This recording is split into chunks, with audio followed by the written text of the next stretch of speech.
건강을 위해서 기도해 주시면 좋겠습니다. 자, 이제 하나님의 말씀 함께 같이 교독하겠습니다. 신약성경 고린도전서 10장 23절부터 33절까지 한 절씩 읽고 33절은 같이 읽도록 그렇게 하겠습니다.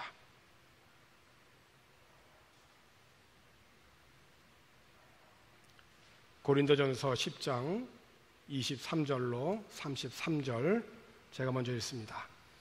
모든 것이 가하나 모든 것이 유익한 것은 아니요 모든 것이 가하나 모든 것이 덕을 세우는 것은 아니니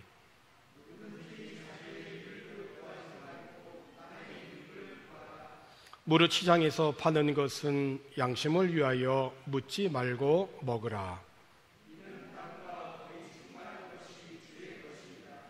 불신자 중 누가 너희를 청할 때에 너희가 가고자 하거든 너희 앞에 차려놓은 것은 무엇이든지 양심을 위하여 묻지 말고 먹으라.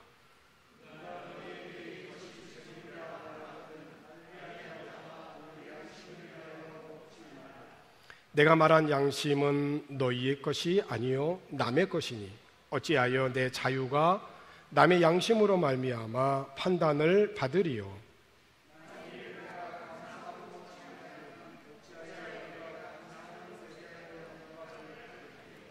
그런즉 너희가 먹든지 마시든지 무엇을 하든지 다 하나님의 영광을 위하여 하라.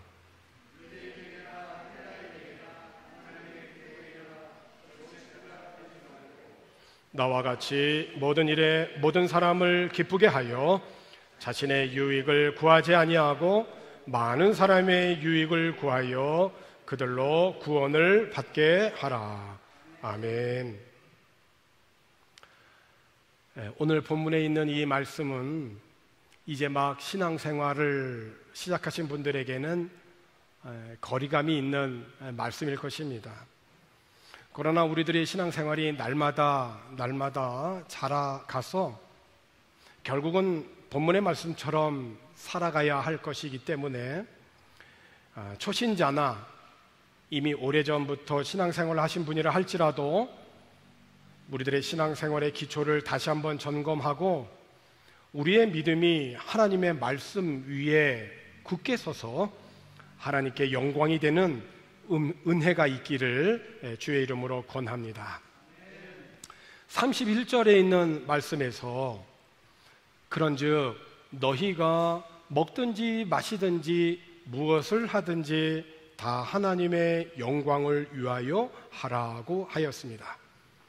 무엇을 하든지 다 그 말 앞에 먹든지 마시든지라고 하였어요. 다시 말하면 모든 것이 다 하나님의 영광을 위하여서 해야 되는데 어디서부터 시작하냐면 먹는 것, 마시는 것에서부터 라고 합니다. 무슨 말이냐면 하나님의 영광을 위하는 삶이 어떤 거창한 것에 있는 것이 아니라 내 삶의 기본부터 그렇게 하라는 것입니다. 사람이 살아가는 데 있어서 기본이 뭡니까? 먹고 마시는 겁니다. 이것이 생활의 가장 기본이에요. 먹고 마시는 것으로 시작해서 하루를 시작하죠. 먹지 않고 살 수 있을까요? 마시지 않고 살아갈 수 있을까요? 먹고 마시는 것으로 시작한 너의 모든 삶은 다 하나님의 영광을 위하여 하라고 하는 말씀인데 일부 이제 한국 교회 성도들이 신앙생활 하면서 먹고 마시는 것 중에 마음에 걸려하는 것이 무엇이냐면 술과 담배가 아닐까 싶습니다. 교회 중직자가 되어도 술과 담배를 끊지 못한 분들이 있습니다. 교회는 가야 하겠고 술, 담배는 끊을 수는 없고 그래서 고민이 되어서 끊지는 못하고 여러분 비단 술, 담배만 그렇습니까? 삶의 모든 영역에 마찬가지죠. 성인이라고 하면 성인 영화 볼 수 있겠죠. 가능한 일입니다. 나에게 주어진 자유인데 못할 게 뭐가 있겠습니까? 할 수 있습니다. 그러나 여러분, 오늘 우리가 함께 읽은 본문의 말씀 가운데에 23절의 말씀을 한번 보십시오. 모든 것이 가하나 모든 것이 유익한 것은 아니요, 모든 것이 가하나 모든 것이 덕을 세우는 것은 아니다. 이거 정말 우리 마음에 새기고 실천해야 될 아주 중요한 말씀이에요. 우리의 행동 근거가 여기에 돼야 된다는 거예요. 우리가 무엇을 하든지 다 하나님의 영광을 위하여 한다라고 하였을 때에 두 가지 기준이 있다는 겁니다. 하나는 너가 무엇을 해도 가능한 일이지만은 이게 유익한 것이냐, 그거 먼저 물어보라는 것입니다. 두 번째는 이게 무엇을 해도 너도 가능하지만은 이걸 하면 너에게 덕이 되느냐, 다른 사람을 세워주는 그런 돕는 일이 되느냐, 그런 이야기입니다. 저는 술과 담배를 자유롭게 할 수 있는 자유가 저에게 있습니다. 그러나 술을 마시고 담배를 피우기 전에 이것이 과연 유익한가, 덕이 되는가 생각해 보라는 것이죠. 술을 마시고 담배를 피우는 것이 유익할까요? 순간적인 괴로움을 잊게 하고 찰나적인 기쁨을 줄 수 있을지 모르지만 사실은 그렇지 않습니다. 그렇죠? 하루도 빠지지 않고 오늘 우리들의 뉴스에 나오는 그 뉴스가 뭡니까? 음주운전으로 인한 사고입니다. 이것은 정말 귀한 생명을 빼앗는 살인 행위와 같은 것이죠. 담배는 어떻습니까? 담배를 피워서 자신의 건강이 극도로 나빠지는데 이것이 유익한 것이다라고 말하는 사람은 한 사람도 없습니다. 성인 영화를 보는 것도 자유잖아요. 하지만 이런 영화를 보면서 자기도 모르게 그런 영화에 중독이 되어지고 왜곡된 그런 성인식을 갖게 되고 자신의 삶만 피폐해질 뿐만이 아니라 평화로운 사회를 위협하기도 하는 것입니다. 이스라엘 역사에 삼손이라고 하는 지도자가 있었죠. 그는 태어날 때부터 남달랐습니다. 그의 부모님은 삼손이 앞으로 이방의 국가 블레셋의 그 압제에서 이스라엘을 구원할 것이라고 하는 그런 천사의 메시지를 받죠. 그래서 삼손은 이 일을 위하여서 어릴 때부터 구별이 되었고 하나님께서는 그에게 강력한 그런 힘을 주었어요. 그래서 하나님의 영이 그에게 임하게 되어지면 사자를 염소 새끼 찢듯이 그렇게 맨손으로 사자를 찢을 만큼 그런 강력한 힘이 그에게 있었어요. 어떤 때는 여우 300마리를 그 뒷꼬리를 한 쌍씩 이렇게 묶기도 하는 정말 막강한 힘을 발휘하기도 했죠. 하나님의 영이 임하면 그것뿐만이 아니에요. 하나님의 영이 큰 능력으로 그에게 임하게 되어지면 나귀 턱뼈 하나로 혼자서 블레셋 사람들을 무찌르기도 하는 겁니다. 혼자서 여러 사람들을 상대하는 거죠. 역사 이래로 아마 삼손만큼 힘이 센 장수가 있을까? 그에게 이렇게 남달리 힘이 센 이유가 무엇입니까? 이스라엘을 구원하라고 하나님께서 그에게 주신 선물이에요. 그래서 그는 그의 그 하나님이 주신 힘을 유지하기 위해서 먹고 마시라는 겁니다. 그러니까 먹고 마시는 모든 일들은 결국 다 하나님의 영광을 위해서 해야 할 일인 거예요. 그런데 그가 들릴라라고 하는 그런 기생에 빠져서 그의 모든 힘을 다 잃어버리고 말죠. 그런데 여러분, 삼손에게 이런 유혹과 시험이 어느 날 갑자기 온 게 아닙니다. 이미 들릴라 이전에 그와 비슷한 그런 유혹이 그에게 있었잖아요. 그런 적은 그 스몰한 그 템프테이션에 넘어갔잖아요. 이미 가사라고 하는 곳에서 들릴라라고 하는 기생을 만나기 이전에 딥나라고 하는 곳에서 그의 눈을 끌만한 그런 블레셋 여인을 보게 되죠. 그리고 삼손은 그 여인을 아내로 맞이하고자 합니다. 당연히 그의 부모가 극구 반대하죠. 우리 백성이 사는 이 근방에 처녀들 가운데 얼마나 하나님을 섬기는 이 여인들이 많은데 여자가 없어서 꼭 할례 받지 않는 블레셋 사람에게 가서 아내를 얻어야 되겠느냐고 극구 반대를 했는데 삼손 듣지 않았죠? 딥나의 그 여인을 아내로 삼기 위하여서 그 지역에 내려가서 결혼 일정 잡고 신부 쪽 사람들과 먹고 마시는 잔치를 7일간 벌이지 않습니까? 이 잔치를 하는 동안에 삼손이 신부 쪽 사람들에게 수수께끼 내기를 해요. 게임을 하게 되죠. 알아맞히면 배옷 30벌과 좋은 겉옷 30벌을 주겠다라고 약속을 하죠. 그리고 블레셋 당신네들이 마치지 못하면 나에게 배옷 30벌과 좋은 겉옷 30벌을 주어야 한다고 내기를 하죠.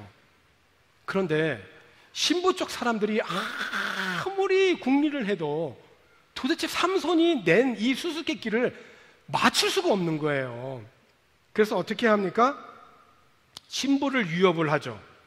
어떻게 위협을 해요? 당신 남편에게 답을 캐내라는 거예요. 그렇지 않으면 당신과 당신의 아버지의 집을 어떻게 불살라버리겠다라고 위협을 하지 않습니까? 협박을 하죠. 그러니까 삼손의 그 아내들 이 여인은 그 답을 알아내기 위해서 자그만치 잔치하는 가운데 7일 동안 울면서 삼손에게 매달립니다.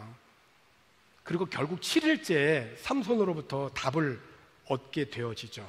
그러니까 삼손은 들릴라라고 하는 큰 시험 이전에 이미 딥나라고 하는 그런 곳에서 시험이 있었어요. 삼손의 힘이 원천이 어디서 나느냐라고 하는 시험은 아니었지만 이미 딥나라고 하는 곳에서 작은 시험에 한번 넘어가 본 적이 있었던 거예요. 그 시험을 이겼었으면 들릴라라고 하는 그런 여인의 시험도 이길 수 있었을 터인데 그 작은 시험에 무너졌던 이 삼손은 큰 시험에 무너져 버리고 말죠. 그래서 삼손은 수수께끼 답을 말해버리잖아요. 시험이 어느 날 갑자기 우리들에게 찾아오는 것이 아닙니다. 삼손은 먹고 마시는 이 기본적인 이 삶에서 이미 하나님의 영광을 위해서 구별되어진 자기 자신을 잊어버린 거예요. 자기 자신이 누군지, 나에게 이 힘을 준 사람, 힘을 준 분이 누군지에 대한 그것을 잃어버리는 순간, 그래서 우리는 여기서 아주 매우 중요한 원리 하나를 발견하게 돼요. 그것은 하나님의 영광을 위한다는 것이 도대체 뭐냐라고 할 때 하나님의 영광이라고 하는 것은 하나님이 누구신가라고 하는 것을 바르게 고백하는 거예요. 주는 그리스도시요 살아계신 하나님의 아들입니다라고 그렇게 성령을 통하여 바르게 고백할 때 하나님의 영광이 되는 거거든요. 그리고 그 고백을 통해서 내가 어떤 존재라고 하는 것을 깨닫게 될 때 그때 하나님께 영광이 되는 거예요. 다시 말하면 하나님이 어떤 분이시고 내가 어떤 자라고 하는 것을 늘 잊지 않고 깨닫고 살아가게 되어질 때 우리는 먹고 마시는 기본적인 삶에서부터 우리들은 하나님의 영광을 위한 삶을 살아갈 수 있다라고 하는 것입니다. 삼손의 이후 정말 불행해지죠. 가사의 그 들릴라라고 하는 여인에 빠지게 되어서 결국 자신의 힘이 어디서 나오는지를 다 불어버리게 되잖아요.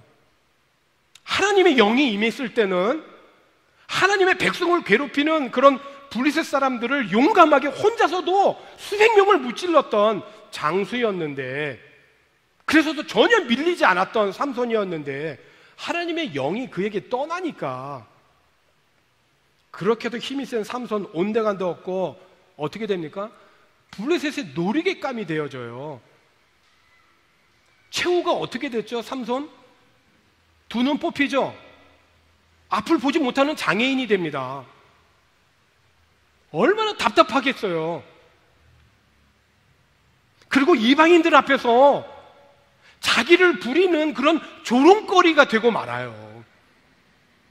먹고 마시는 기본에서부터 자신이 누구인지를 잃어버리게 되면서 그의 출생은 너무나 아름답고 복 있는 천사로부터 주어진 소식이잖아요. 성경에 보면 사람들의 그 어릴 적에 대한 기사가 그렇게 많이 나오지 않습니다. 성경의 인물들 가운데 사무엘이라든지 그 소수의 사람들만 어릴 때 이야기만 나와요. 삼손은 그런데 사사기 가운데에서도 그에게 할당된 지면이 많습니다. 그의 출생은 너무나 아름답고 복이었지만 그의 인생의 끝은 매우 불행했다는 거예요. 사랑하는 성도 여러분, 먹고 마시는 우리 삶의 기본에서부터 하나님의 영광을 구하는 진정한 신앙으로 돌아설 수 있기를 주의 이름으로 권합니다. 내가 이것을 먹고 내가 이것을 마시고 내가 이것을 하는 것으로 인하여서 무엇이 유익하고 어떤 것이 어떻게 덕이 되어지는가를 우리는 항상 생각해 보라는 것이에요. 때로는 이렇게 생각하기도 합니다. 하나님은 한없이 관대하시고 의로우시기 때문에 뭐든지 괜찮아. 그러니 우리가 무슨 일을 할 때마다 그것이 그분의 기준을 통과할지 일일이 따져보거나 조사하지 않아도 돼 라고 생각할 수도 있어요. 그러나 무사히 잘 빠져나가는 것이 핵심이 아니잖아요. 우리가 제대로 살아야 되겠지만은 무엇보다도 우리가 노력을 기울여야 할 것은 다른 사람도 제대로 살도록 돕는 일인 것입니다. 그것이 덕이거든요. 두 가지인 거예요. 이것은 유익한 것인가? 또 하나는 이것은 덕이 되는가? 이 두 가지가 행동의 근거로 삼게 되어지면 나머지는 상식선에서 해결되어지는 것이죠. 바울은 그래서 오늘 본문에 우리가 함께 읽은 말씀에서 예를 들어 설명을 했습니다. 바울 당시 정육점에서 판매하는 고기는 이미 우상에게 바쳐졌던 고기가 시장에서 나온 것들이 참 많았어요. 근데 바울은 그렇게 얘기합니다. 정육점에서 판매하는 것은 무엇이든지 먹어도 좋다는 거예요. 정육점에서 파는 고기마다 우상에게 바쳐졌던 것인지 아닌지 따질 필요 없다는 것입니다. 왜 그렇습니까? 결국 땅과 거기에서 나오는 모든 것은 다 하나님의 것이니까. 정육점에서 판매하는 양의 다리도 땅에서 난 모든 것에 다 포함되는 것이기 때문에. 또한 또 예를 들죠. 믿지 않는 사람이 당신을 초대해서 저녁 식사에 여러분이 꼭 가야 된다면 가서 마음껏 즐기라는 것이죠. 여러분 앞에 차려진 음식은 무엇이나 다 먹으라는 것입니다.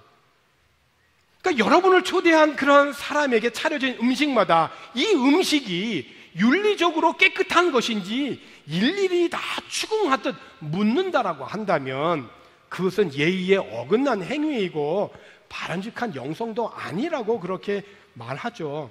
그런데 바울은 얘기하죠. 여러분을 초대한 사람이 일부러 이것과 저것은 우상에게 바쳐진 음식입니다 라고 그렇게 말해주거든 그 음식은 먹지 말라는 것입니다. 왜 그렇습니까? 이 편지를 받는 고린도 교회 성도들, 그 음식이 어디에서 왔든 개의치 않는 믿음을 갖고 있지만 그 성도를 초대한 사람은 그렇지 않기 때문이라는 거죠. 여러분은 그 사람에게 여러분이 예배하는 분에 관하여서 혼란스러운 메시지를 주어서는 안 되기 때문에, 그래서 먹을 때가 있고 먹지 말아야 할 때가 있다라고 오늘 본문은 말하고 있습니다. 모든 것이 가하지만 모든 것이 유익한 것은 아니고, 모든 것이 가하지만 모든 것이 덕을 세우는 것은 아닌 것이기에 우리가 노력을 기울여야 할 것은 그래서 다른 사람을 제대로 살도록 그렇게 돕는 것입니다. 동시에 기억해야 할 한 가지가 있습니다. 내 자유가 다른 사람들에게 거치는 것이 되어서는 안 된다는 것이죠. 오늘 본문에 있는 말씀 가운데 32절과 33절에 있는 말씀을 보게 되면 이렇습니다. 유대인에게나 헬라인에게나 하나님의 교회에나 거치는 자가 되지 말아라. 그러니까 넘어지게 만드는 거죠. 평평한 길인데 돌부리가 있는데 그 돌부리에 걸려 넘어지게 된다는 거죠. 그렇게 거치는 자가 되지 말고 나와 같이 모든 일에 모든 사람을 기쁘게 하여 자신의 유익을 구하지 아니하고 결국 어디로 가는 건지 잘 보세요. 많은 사람의 유익을 구하여 그들로 무엇을 받게 하라는 겁니까? 구원을 받게 하라. 그러니까 하나님의 마음인 거예요. 이게 모든 사람이 구원을 받게 하고자 하는 하나님의 마음이 있는 거예요. 먹든지 마시든지 무엇을 하든지 다 하나님의 영광을 위하는 삶은 어디로 가냐면 모든 사람이 다 구원받기를 원하는 것에 있다는 거예요. 그렇습니다. 바울이 지금 고린도 전서를 통해서 계속해서 자유에 대해서 말한 것에 대한 오늘 결론이에요. 무슨 일을 하든지 하나님의 영광을 위하고 모든 일에 사람을 기쁘게 하고 거치는 사람이 되지 말고 많은 사람의 유익을 구하며 결국은 그들이 구원을 얻도록 그리스도를 본받는 자가 되라는 것입니다. 그러므로 오늘 저와 여러분에게 주어진 자유를 지각 없이 행사해서는 안 될 것입니다. 자신을 비롯하여서 다른 사람들에게 이렇게 하면 유익이 되는가? 남을 세워줄 수 있는 덕이 되어지는가? 이 두 가지의 항상 행동 기준을 세워 묻고 모든 사람들이 구원을 받음으로 하나님께 영광이 되게 해야 할 것입니다. 존 뉴턴은 이렇게 고백했습니다. 태양의 장관뿐만 아니라 개똥벌레의 반딧불도 하나님의 영광을 드러낸다. 우리들이 하는 일은 다 다릅니다. 직업이 다르고 하는 일이 다 달라요. 성격도 다르고 그렇던 성향도 다 다릅니다. 우리가 하는 일이 이렇게 다 달라도 진정 우리가 무엇을 하든지 다 하나님의 영광을 위하여 살아가고 있는지 다시 한번 자신을 돌아보아야 되겠습니다. 골로새서 3장 17절 말씀에서 또 무엇을 하든지 두 가지로 나눠집니다. 말 혹은 일. 무엇을 하든지 말에나 일에나 다 무엇으로 하라는 것입니까? 주 예수의 이름으로 하고 어떻게 하라는 것입니까? 그를 힘입어 하나님 아버지께 감사하라. 먹고 마시는 우리들의 삶의 기본에서부터 모든 범사에 이르기까지 하나님의 영광을 위하여 살아가는 주님의 백성들 되기를 주님의 이름으로 축원합니다. 기도하십시다. 날마다 말씀을 묵상하며 하나님과 교제하여 사탄의 유혹에 넘어지지 않게 하여 주옵소서. 내 자유를 하나님의 영광과 많은 사람의 유익과 덕을 세우는 일을 위하여 절제하는 삶을 살아가도록 지혜와 분별력을 더하여 주옵소서. 말과 일에 예수 그리스도의 이름으로 하고 성령의 능력을 힘입어 하나님 아버지께 감사하며 살아가는 주님의 백성들 모두 되게 하여 주시옵소서. 감사를 드리고 예수님의 이름으로 기도하옵나이다. 아멘. 다 함께 찬송 64장을 부르고 준비한 예물을 드리겠습니다.